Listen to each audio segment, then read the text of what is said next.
বন্ধুরা, আজকে আমি কাঁচা বোয়াল মাছের তরকারি রান্না করে দেখাবো। সবচেয়ে প্রথমে তো আলুগুলোকে আমি এভাবে গোট গোট করে কেটে ভালো করে ভেজে উঠিয়ে রাখলাম হলুদ নুন দিয়ে। আর এখানে পেঁয়াজ দিয়ে দিলাম, কুচানো পেঁয়াজ সর্ষের তেলের মধ্যে দুটো তেজপাতা দিয়ে। তারপর এখানে রসুন বাটা দিলাম আর আদা বাটা দিলাম, দিয়ে পেঁয়াজের সাথে ভালো করে মিশিয়ে নিলাম। তারপর এখানে শুকনো মশলা দেবো, হলুদের গুঁড়া, লঙ্কার গুঁড়া, জিরার গুঁড়া, ধনের গুঁড়া আর অল্প নুন দিয়ে মশলাটা খুব ভালো করে কষিয়ে নিতে হবে। তারপর এখানে দেবো 2 চামচের মতন জল।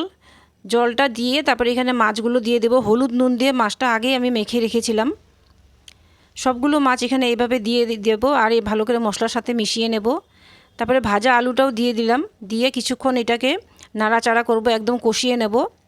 তারপরে দেব 2 কাপ জল। জল দিয়ে কিছুক্ষণ ঢাকা দিয়ে রাখবো, 5 মিনিটের মতন সেদ্ধ হতে দেব।